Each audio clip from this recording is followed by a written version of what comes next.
Guys അപ്പോൾ ഞാൻ loaded fries ഉണ്ടാക്കാൻ പോവാണ്. ഇത് ഞാൻ രണ്ടാമത്തെ തവണയാണ് വീട്ടിലുണ്ടാക്കുന്നത്. ഒരു ടൈം ഉണ്ടാക്കിയ ചീസൊക്കെ ഇട്ടിട്ടേനു ഇതിൽ ചീസില്ല. ഫ്രഞ്ച് ഫ്രൈസ് ഉണ്ടാക്കാൻ വേണ്ടിയിട്ട് ഞാൻ കോൺഫ്ലോർ ഇട്ട് കൊടുത്ത് പിന്നെ കുറച്ച് അരിപ്പൊടി ഇട്ടിരുന്നു. ഞാൻ കുറച്ച് മുളക് പൊടി ഇട്ട് കൊടുത്തതിന് ശരിക്കും അതിൻ്റെ ആവശ്യമില്ല, എന്നാലും ഞാൻ ഇട്ട് കൊടുത്തു. പിന്നെ ഉപ്പിട്ട് നന്നായി മിക്സ് ചെയ്തിട്ട് പൊരിക്കുകയാണ് ഗൈസ്. കഴിഞ്ഞ തവണ ഞാൻ ഫ്രഞ്ച് ഫ്രൈസ് ഉണ്ടാക്കിയ ടൈം ക്രിസ്പി ഉണ്ടായിരുന്നു, കുഴപ്പമില്ലായിരുന്നു. ഇത്തവണ അത്ര ക്രിസ്പി ഇല്ല, ഇവിടെ ഒന്ന് പാളിപ്പോയി ഗൈസ്. പിന്നെ ഞാൻ ചിക്കൻ പൊരിക്കാൻ വേണ്ടിയിട്ട് തൈര് ഒഴിക്കണമെന്നില്ല, പക്ഷേ ഞാനൊരു വെറൈറ്റി ആക്കിയതാണ് ഗൈസ്. അങ്ങനെ അതിലേക്ക് മുളക് പൊടി ഇട്ട് ഉപ്പിട്ട് മഞ്ഞൾപ്പൊടി ഇട്ട് ഇതൊക്കെ ഇട്ട് നന്നായി മിക്സ് ചെയ്ത് പിന്നെ കോൺഫ്ലോർ ഇട്ടിരുന്നു കേട്ടോ.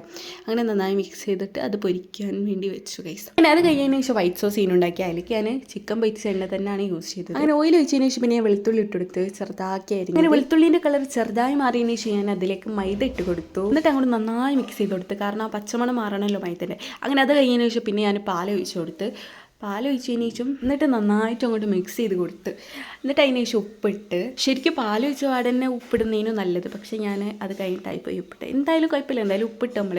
പിന്നെ ഞാൻ ഒറിഗാനോ ഇട്ട് കൊടുത്ത്, പിന്നെ ചില്ലി ഫ്ലെക്സിൻ്റെ ഇല്ലേനും, അതിനോണ്ടാണ് ചില്ലി ഫ്ലെക്സ്, അല്ലെങ്കിൽ ചില്ലി ഫ്ലെക്സും ഒറിഗാനോ മിക്സ് ചെയ്തിടേനും. എന്തായാലും അങ്ങനെ നമ്മൾ വൈറ്റ് സോസ് റെഡിയായി. പിന്നെ സെറ്റിംഗ് പരിപാടി, പക്ഷേ നമ്മൾ ഫ്രഞ്ച് ഫ്രൈസ് ഇട്ട് കൊടുക്കാം, അതിന് ശേഷം ചിക്കന് വിതറി കൊടുക്കുക, പിന്നെ നമ്മൾ വൈറ്റ് സോസ് ഇട്ട് കൊടുക്കുക, പിന്നെ ടൊമാറ്റോ സോസ് ഇട്ട് കൊടുക്കാം. അങ്ങനെ വീണ്ടും എങ്ങനെ ശേഷം പിന്നെ ഞാൻ ഗൈസ് ലാസ്റ്റ് വൈറ്റ് സോസ് ഇടുന്ന ടൈമിൽ അതിലേക്ക് ഞാൻ ടൊമാറ്റോ സോസ് മിക്സ് ചെയ്തിട്ട് ഇട്ട് കൊടുത്തിരുന്നു. മയോണൈസ് ഉണ്ടെങ്കിൽ അടിപൊളിയാവുന്നു, പക്ഷേ മയോണൈസ് ഇല്ല. ഞാൻ വിചാരിച്ചുണ്ടാക്കാമെന്ന്, പിന്നെ ഞാൻ വിചാരിച്ചു അതിപ്പോൾ സിമ്പിളായിട്ട് അങ്ങോട്ട് ഉണ്ടാക്കി കഴിക്കുക, അത്ര തന്നെ.